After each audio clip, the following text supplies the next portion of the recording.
Over the last couple of days, I've done a bit of coverage about the clean air zone in Manchester. If you followed along with that and have questions yourself, subscribe to the channel. One of the things that came out of it is what happens to all the cameras. Now, I've seen various articles, various people coming to me with comments along the lines of, well, they're staying. The signs are getting ripped down, but the cameras are staying.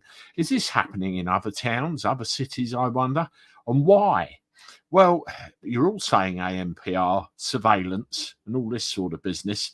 And I was sent a very interesting article which may corroborate some of what you're actually saying. And I want to point out a few bits of it now. Let's make this full screen.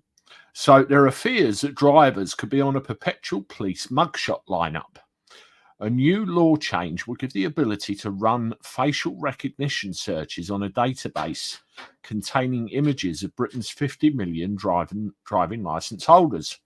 The new rules are being quietly introduced. This is the thing, isn't it? Quietly introduced by the government, with security experts warning that drivers could be constantly monitored. Well, you need cameras to constantly monitor, don't you?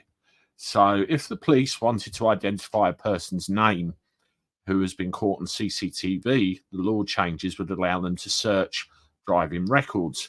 The controversial move is covered in a single clause of a new criminal justice bill, according to the Guardian. Privacy campaigners have highlighted serious concerns with the new laws, with some saying drivers will put in a permanent police lineup. With the enormous driving licence database, the police will be able to match pictures on photocard licenses to images from CCTV and social media. And that actually goes on and on and on. Now, if you think about it, I passed my test in 1997. And when I passed, I had a green driving licence, green paper driving licence. And many of you passed then or before that point will remember those. In short order, we get the photo licenses, don't we? And all of a sudden, a big government photographic database of everybody in the country. Is that ID cards by stealth, I wonder?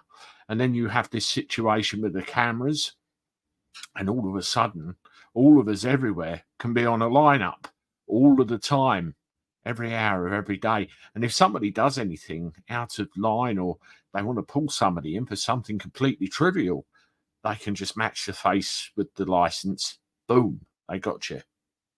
Very scary times, isn't it? It makes you think how far this surveillance state actually goes, or it will go.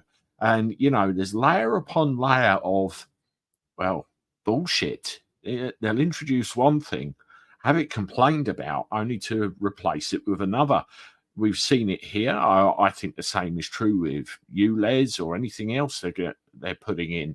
It's a slow march, people. That's what I think. Let me know what you think in the comments below. If you want to see another one of my videos on this, you can click this one here. And I will see you all at the weekend with the live Saturday night at 9. I look forward to it. I'll see you then. Toodaloo.